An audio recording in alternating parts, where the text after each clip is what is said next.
ओम नमो भगवते वासुदेवाय नमः। ब्रह्मादि की आयु और काल का स्वरूप।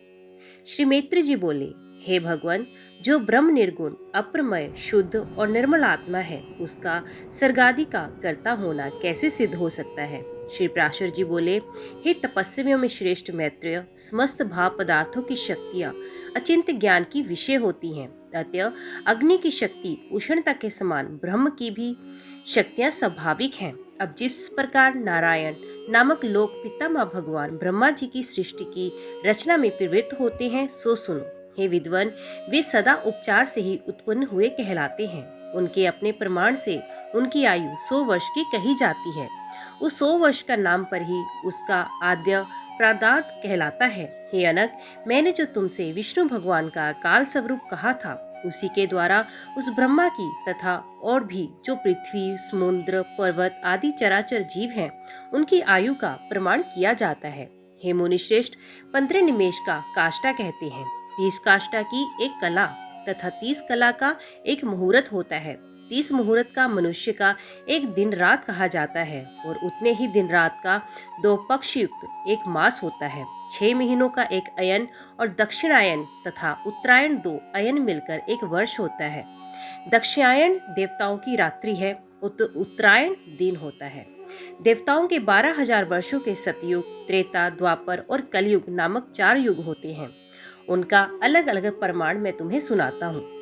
पुरातत्व के जानने वाले सतयुग आदि का प्रमाण क्रमश 4, 3, 2 और 1000 दिव्य वर्ष बतलाते हैं।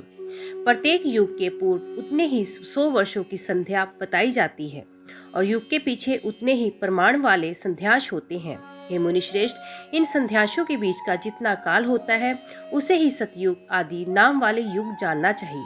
हे मुने, सतयुग, त्रेता, द्वापर और कली ये मिलकर चतुर्युग कहलाते हैं। ऐसे 1000 चतुर्युग का ब्रह्मा का एक दिन होता है। हे ब्राह्मण, ब्रह्मा के एक दिन में 14 मनु होते हैं।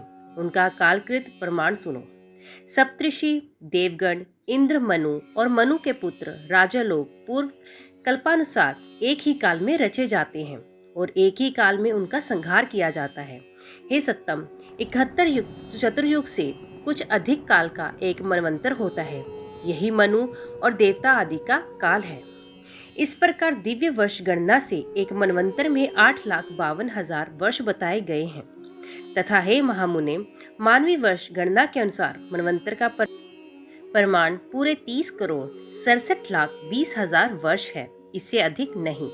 इस काल का 14 गुना ब्रह्मा का दिन होता है। इसके अनंतर नैमित्त नाम वाला ब्रह्मपाल्य होता है।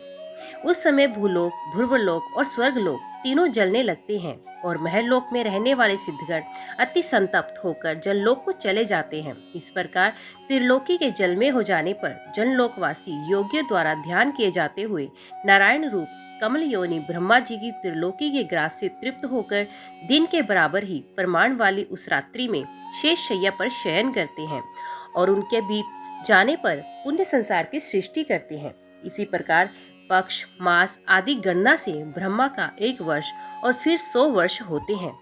ब्रह्मा के 100 वर्ष ही उस महात्मा ब्रह्मा की परमायु है।